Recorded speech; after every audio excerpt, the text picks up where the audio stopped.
Imagine a world where the most powerful names in Hollywood are suddenly looking over their shoulders, realizing the walls are finally closing in.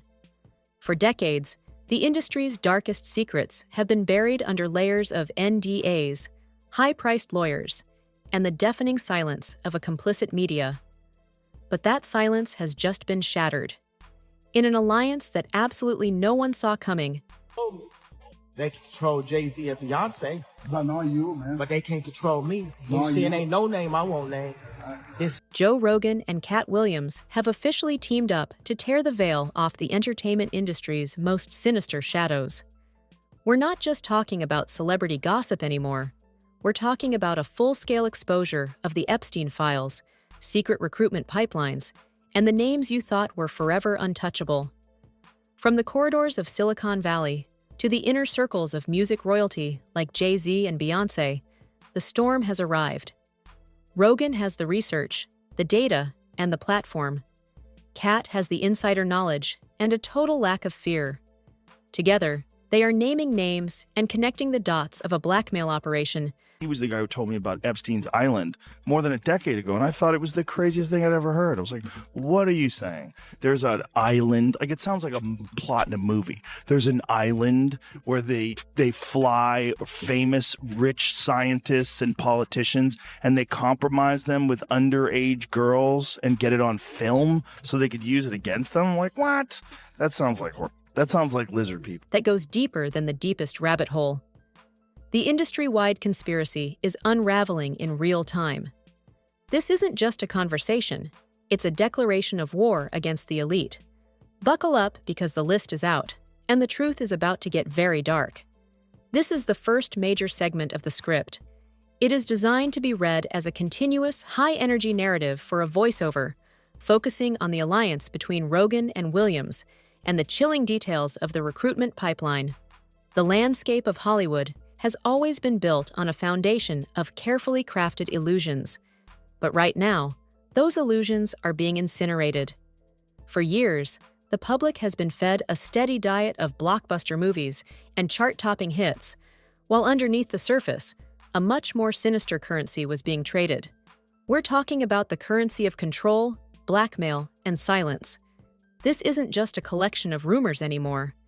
When you see two figures like Joe Rogan and Katt Williams, men who occupy completely different corners of the cultural zeitgeist, come together to align their stories, you have to stop and realize that the game has changed. This isn't just about a podcast episode or a viral clip. This is the start of a seismic shift that is threatening to bring the entire house of cards down. To understand how we got here, you have to look at the evolution of Joe Rogan. For over a decade, Joe has been the unofficial curator of the fringe. He's sat across from whistleblowers, scientists, and people the mainstream media labeled as lunatics. He heard the whispers about Jeffrey Epstein's island long before the name Epstein became a household word for evil. Back then, when guests like Alex Jones or Eric Weinstein would bring up the idea of a private island where the world's most powerful people were being recorded in compromising positions, even Joe was skeptical. He described it as sounding like a plot from a movie, something involving lizard people or science fiction. But as the years rolled on and the documents began to leak, the skepticism turned into a chilling realization. This wasn't a conspiracy theory, it was a blueprint for how the world is actually run. Joe began to see the connections between these blackmail operations and the larger push for global control, including things like centralized digital currencies and social credit systems. He realized that if you can compromise a leader, a scientist, or a billionaire, you don't just own them, you own the systems they control. Then you have Katt Williams. Katt has been the industry's truth teller for a long time, often at the expense of his own career. While other comedians were busy playing the Hollywood game, Katt was burning bridges to build a path to the truth. When he sat down for that legendary interview on Club Shay Shay, he didn't just ruffle feathers, he set the entire coop on fire. He called out names like Chris Tucker, Ashton Kutcher, and Nick Cannon with a level of specificity that made people uncomfortable. He wasn't just talking about who was mean or who was fake. He was talking about who was on the island.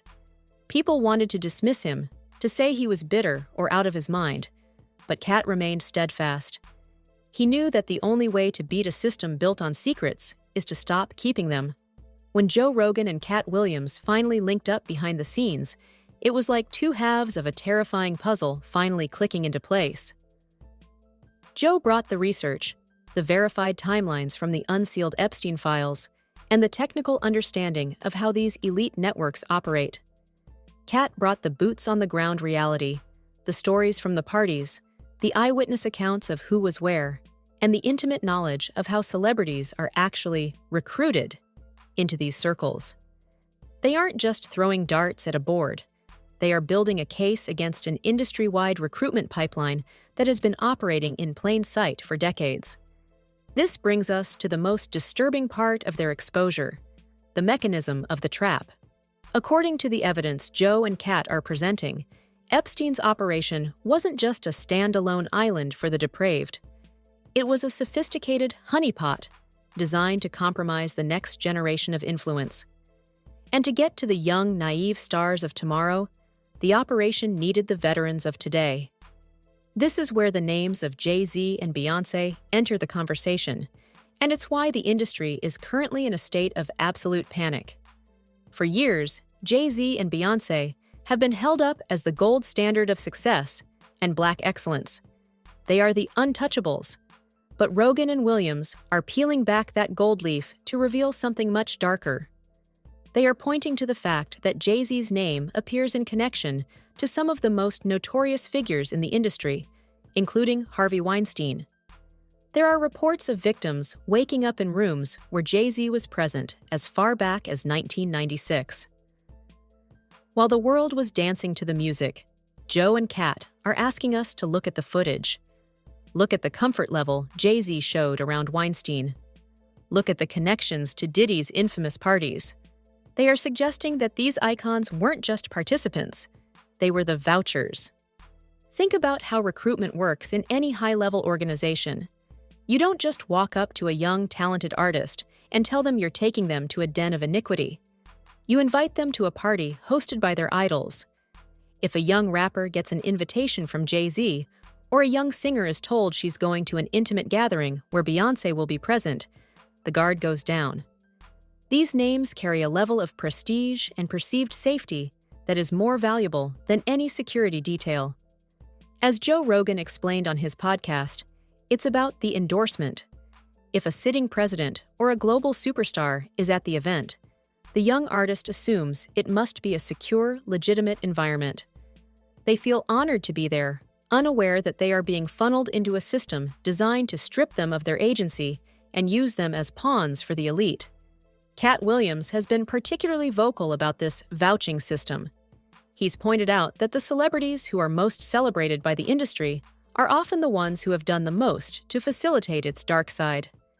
He's highlighted how figures like Naomi Campbell, a legendary supermodel, have been linked to the Lolita Express and the island multiple times. Katt doesn't just stop at the names. He asks the logical questions the media ignores. How does a supermodel end up owning a private island? You don't get that kind of wealth just from walking a runway. You get it through services rendered, by being the person who brings the fresh faces, the impressionable models, and the young talent into the fold. This is the recruitment pipeline that Rogan and Williams are exposing. It's a cycle of exploitation where the victims of yesterday become the recruiters of today. They are connecting the dots between the music industry, the fashion world, and the highest levels of political power. They are showing that this wasn't just a series of isolated incidents, but a coordinated effort to ensure that anyone who reaches a certain level of fame is either compromised or complicit. The shockwaves from this exposure are hitting everyone. We're seeing celebrities like Bill Gates try to backpedal, claiming their association with Epstein was a mistake, or for humanitarian reasons. But as Joe and Katt point out, the emails and flight logs don't lie. They tell a story of frequent meetings, secret medical concerns, and a level of familiarity that goes far beyond a casual acquaintance. Even Bill's ex-wife, Melinda, made it clear that her husband's association with Epstein was a breaking point. When a woman walks away from $30 billion, She isn't just leaving a marriage, she's escaping a burning building. The narrative being built here by Rogan and Williams is one of a total systemic collapse. They are showing that the people we were told to look up to, the tech geniuses, the music moguls, the A-list actors, were all part of a club that required a very specific and very dark entry fee. The 9 celebrities on the run aren't just running from the law. They are running from the truth that is finally catching up to them. They are running from the fact that 2 men with the largest platforms in the world have decided that the secrets are no longer worth keeping. As we dive deeper into this, we have to look at the names that are next on the list. We have to look at the connections to Chris Tucker and the humanitarian trips that seem to only happen on private jets owned by predators.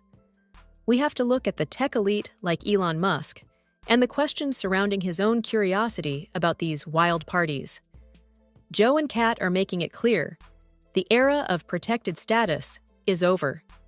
No matter how much money you have, no matter how many Grammys you've won, and no matter how many followers you have, the light is being turned on. And in the entertainment industry, the light is the one thing they fear the most. This is just the beginning of the end for the Hollywood elite as we know it. The pipeline is being exposed, the names are being read, and the world is finally watching. This is the second major segment of the script. The intensity builds here as we move from the music industry into the cold, calculated world of the tech elite, the political covers, and the shocking humanitarian excuses used to mask the darkness. If Part 1 was about the recruitment and the music moguls, Part 2 is about the infrastructure of the cover-up. It's about the people who provide the funding, the technology, and the political shield that allowed this operation to flourish for decades. Joe Rogan and Katt Williams are now turning their sights toward the untouchable intellectuals and the billionaire class, the men who think they are smarter than the systems they created. Let's start with the name that has become synonymous with elite hypocrisy, Bill Gates. For years, the public image of Bill Gates was that of a nerdy philanthropist, a man dedicated to saving the world through vaccines and global health initiatives. But Joe Rogan has been digging into the files, and what he's finding is a far cry from the saintly image the media has projected. We're talking about a series of meetings with Jeffrey Epstein that began long after Epstein was a convicted sex offender. When confronted, Gates famously claimed he was foolish and that he regrets the time spent. But Joe and Katt aren't letting him off that easily. Joe has pointed out that the emails tell a much more specific and disturbing story. We're talking about correspondence that suggests Gates was looking for a way to handle private, sensitive matters away from the prying eyes of his wife and his foundation. There are reports of Epstein allegedly knowing about a relationship Gates had with a Russian bridge player, a classic compromat scenario. Katt Williams, in his characteristic bluntness, has pointed out that you don't hang out with a man like Epstein just to talk about global health. You hang out with him because he has something you want, or he knows something you don't want anyone else to know.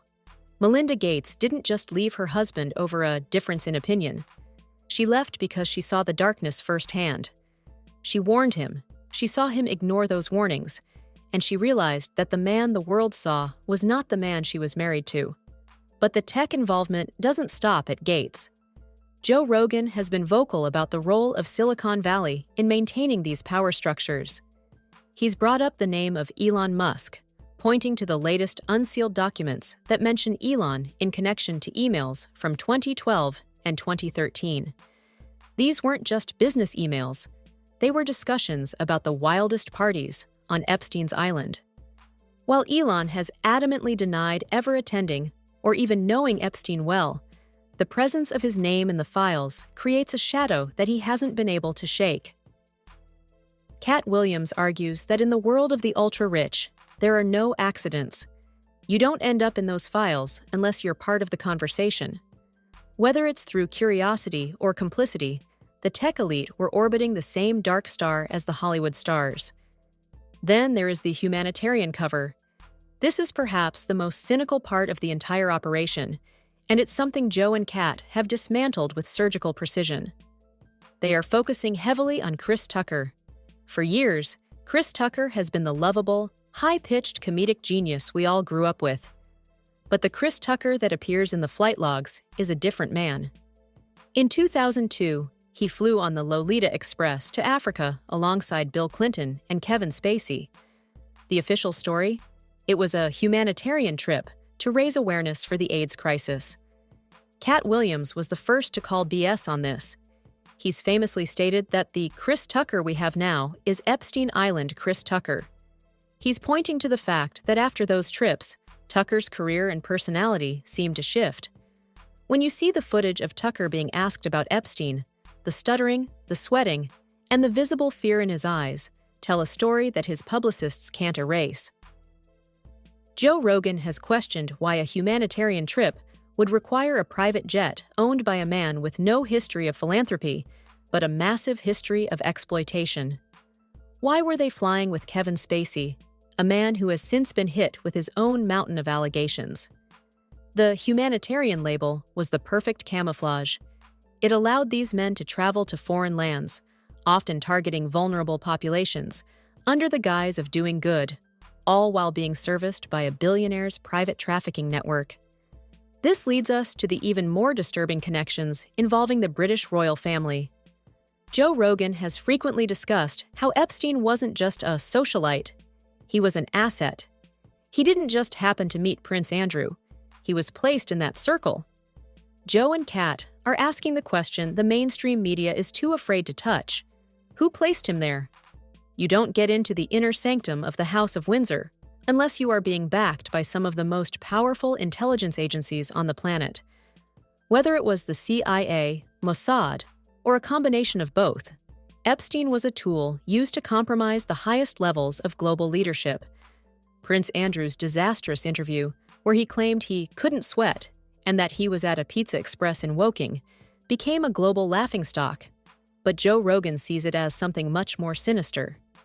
It was a failed attempt to maintain a lie that had been protected for decades. Katt Williams has been hammering the point that these elites think we are stupid. They think that as long as they give us a new iPhone or a funny movie, we won't notice the blood on their hands. But the alliance between Rogan and Williams is built on the premise that the public is finally waking up. They are connecting the dots between the Pizzagate rumors and the actual evidence found in the Epstein files. While the media tried to debunk the pizza code as a crazy conspiracy, Joe Rogan has pointed out that there are nearly 900 references to pizza in the millions of pages of documents. In a world where these people have private chefs and access to the finest dining on earth, why the obsession with ordering pizza to secure locations? Katt has taken it a step further, hinting at even darker rituals. He's spoken about the industry's obsession with youth and the consumption of energy. While some might take this metaphorically, Katt and Joe are looking at the testimonies of survivors who describe the island not just as a place of sexual abuse, but as a place of ritualistic trauma. They are talking about the Babylonian nature of the entertainment industry, a system that demands a sacrifice for every level of success. Nick Cannon's recent comments have added fuel to this fire. Cannon, someone who has been in the belly of the beast for decades, admitted that he used to think these stories were ridiculous until he saw the connections himself. He spoke about how the systems meant to protect children, like Child Protective Services, were allegedly being used as a shopping mall for the elite, funneled through figures like Epstein. This isn't just a Hollywood problem, it's a systemic rot that reaches into the very agencies designed to protect the most vulnerable. Joe Rogan's analysis of this is grounded in the idea of the honeypot. He explains that the goal wasn't just to have fun, the goal was to have leverage. If you can get a video of a billionaire, a prince, or a tech mogul doing something unspeakable, you own them for life. You can dictate policy, you can control markets, and you can ensure that your own crimes are never prosecuted. This is why the government is so protective of the files. This is why, despite Epstein being gone, the names on that list remain largely redacted or unprosecuted. The government isn't protecting the people, it's protecting the leverage. Joe and Katt are declaring that they are no longer waiting for a special prosecutor or a congressional hearing. They know those are just theater. they are using their combined reach, hundreds of millions of listeners and fans, to conduct a public trial. They are exposing the social credit system that Joe has been warning about, showing how your ability to function in society is being tied to your willingness to stay silent about the elite's crimes. The 9 celebrities on the run aren't just fleeing the country, they are fleeing the collapse of their reputations. They are realizing that the vouching system is broken. Jay-Z can't protect them. Beyoncé's image can't save them. The humanitarian trips to Africa have been exposed as a sham. The tech billions of Gates and Musk can't buy enough silence to drown out the voices of Rogan and Williams. As we move into the final stages of this exposure, the focus is shifting toward the specific videos and the physical evidence that Joe believes is still out there. He's hinted at a documentary, a collection of evidence that the government is sitting on, which he intends to bring to the light. Katt Williams is ready to name the next 50 names, promising that the purge of Hollywood has only just begun. The walls are not just closing in, they are falling down. And the people who thought they were the architects of this system are about to be crushed by the debris. This isn't a theory anymore. This is the autopsy of a dying empire. This is the final major segment of the script, pushing into the deepest, darkest territories of the exposure. It covers the ritualistic allegations, the impending list of 50 celebrities, and the ultimate battle for the soul of the culture. Now we reach the point where the story shifts from the criminal to the incomprehensible. When Joe Rogan and Katt Williams talk about the darkness of Hollywood, they aren't just talking about financial crimes or even the horrific trafficking we've already discussed. They are talking about a level of depravity that most people can't even wrap their heads around, a world of rituals, occult practices, and a systemic evil that seems to defy modern logic. This is the part of the exposure that makes people want to look away. But as Joe often says, the truth doesn't care if you're comfortable. For years, Katt Williams has been hinting at the rituals required to reach the top. He's spoken about the entry fee for the elite, suggesting that it's not just about talent, it's about what you're willing to give up. We're talking about the most disturbing rumors that have floated around the internet for decades. Rumors of sacrifice and even cannibalism. Now, to a normal person, that sounds like a horror movie plot. It sounds like something meant to be dismissed as conspiracy theory nonsense. But Joe Rogan has started to look at the testimonies of those who actually escaped these circles. He's looking at the emails, the videos, and the sheer level of documented evil in the Epstein files, and he's realizing that nothing is too outlandish anymore. When you have a billionaire like Epstein building a temple on a private island, a building with a gold dome and no windows, you have to ask what kind of business was being conducted there. Katt Williams has been adamant that this wasn't just a playground for the rich, it was a cathedral for the wicked. He's pointed to the Babylonian roots of the industry's power structures, suggesting that the consumption of young lives isn't just a metaphor. It's a literal practice designed to create a bond of silence so strong that no one would ever dare to break it. Because once you've participated in something that dark, you aren't just a member of a club, you're a prisoner of it. This brings us to the next wave, the list of 50 celebrities that Joe and Katt are preparing to unleash. This isn't just a random assortment of names, it's a targeted strike at the heart of the industry. At the top of that list, according to these insiders, is Ashton Kutcher. For years, Ashton has positioned himself as the ultimate hero in the fight against human trafficking through his organization, Thorn. But Joe and Katt are asking the hard questions. Is it a shield or a front? They are pointing to his deep ties to the tech elite, his long-standing friendship with Danny Masterson, who was recently sentenced for horrific crimes, and his own connections to the circles that Epstein frequented. When a man spends his whole career telling you he's a hero, sometimes he's just trying to make sure you never look at what's behind the curtain. Katt Williams has been vocal about the irony of these celebrities running anti-trafficking charities, while their best friends are the ones being caught in the act. The list is said to include A-list actors you've grown up watching, musicians whose songs are the soundtrack to your life, and the untouchable titans of industry who fund it all. They are the people who have been hiding in plain sight, using their fame as a suit of armor. But Joe and Katt are stripping that armor away. They are exposing the social credit system that Joe has been warning us about, a system where your ability to keep your career, your bank account, and your reputation is directly tied to your willingness to play along with the elite's narrative. If you step out of line, if you name the wrong name, your money is frozen, your credits are revoked, and you are cast out of the kingdom. This is why so many celebrities stay silent. It's not just that they're involved, it's that they're terrified. But Joe Rogan and Katt Williams are uncancelable. Joe has the largest independent platform in the history of media. Katt has a fan base that loves him specifically because he refuses to bow down. Together, they are creating a safe harbor for others to come forward. They are the ones naming the names the government is trying to redact. Joe has been vocal about the fact that the government is sitting on mountains of video evidence from the island. He believes the FBI and the CIA aren't keeping those videos to catch the criminals, but to control them. If you have a video of a senator or a Hollywood mogul on that island, you don't need to put them in jail. You just need to tell them how to vote or what to say. This is the blackmail state, and Joe and Katt are the ones trying to burn the ledger. Think about the sheer scale of the cover-up. We're talking about an operation that involved the highest levels of the British royal family, the tech giants of Silicon Valley, the music moguls of New York, and the film stars of Los Angeles. It was a global network of exploitation, and yet the only person who went to jail for it was Ghislaine Maxwell. Joe Rogan has pointed out the absurdity of this. How can there be a trafficking conviction without any clients? How can the person who provided the services be in prison while the people who paid for them are still winning Oscars and hosting charity galas? Katt Williams is calling out the fake theater of the justice system.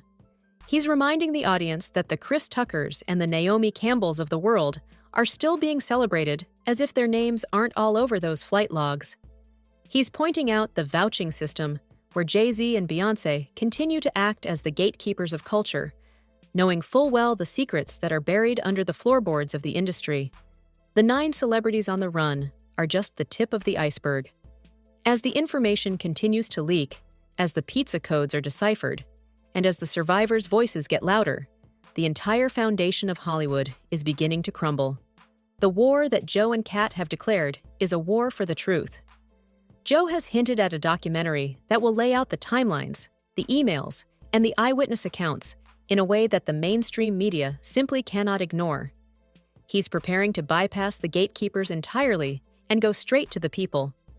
Katt is planning more expose-style interviews, promising that he hasn't even told 10% of what he knows. They are building a case that isn't just about Epstein, but about the system that created him. A system that uses fame to lure the young, money to silence the witnesses, and power to protect the guilty. The question isn't whether these things happened. The evidence is already there for anyone willing to look. The question is, what happens when the world finally realizes that their idols are monsters? Joe and Katt are forcing us to look into the abyss. They are showing us that the glamour of Hollywood is just a thin layer of gold paint over a pile of rot. They are showing us that the humanitarian trips were just vacations for predators, and the charity galas were just recruitment mixers. As the entertainment industry begins to fracture, we are seeing the emergence of a new kind of media, one that isn't afraid of the social credit consequences. Joe Rogan and Katt Williams are leading the charge, proving that the truth is more powerful than any NDA or blackmail video. They are the ones standing at the gates, demanding that the secrets be told and the names be named. The era of the untouchable elite is over. The lists are being released, the dots are being connected, and the storm is finally here. Whether it's Jay-Z, Bill Gates, or the next 50 names on the list, there is nowhere left to hide. The 9 celebrities on the run are just the beginning of a mass exodus from a system that is finally being held to account. Hollywood is about to look very different. The music is stopping, the lights are coming on, and for the first time in history, the audience is seeing exactly what's been happening behind the scenes. Joe Rogan and Katt aren't just entertainers anymore. They are the coroners of a dying culture, and they are performing the autopsy in real time. Buckle up, because the most explosive revelations are still to come, and once the full list is out, there's no going back. The truth is no longer a conspiracy, it's a reckoning. The silence is officially over, and the fallout is just beginning. What we're witnessing is the total deconstruction of a system that thought it was above the law, above morality, and above the people. Joe Rogan and Katt have done more than just share stories. They've ignited a fire that the Hollywood elite cannot put out. From the recruitment pipelines, allegedly led by Jay-Z and Beyoncé, to the tech-fueled cover-ups of Bill Gates, the truth is no longer a whisper, it's a roar. But this only works if the truth keeps moving. We want to hear from you. Do you believe Joe and Katt are the keys to finally bringing down the Epstein network? Or is the industry's grip still too strong? Drop your thoughts in the comments below. Let's start a conversation that they can't censor. If you're ready for the full list of those 50 celebrities and the next phase of this exposure, make sure you hit that like button and subscribe with notifications turned on. The walls are crumbling, the lists are being read, and we're going to be here for every single name. This is The Reckoning. Thanks for watching and stay tuned. The storm is just getting started.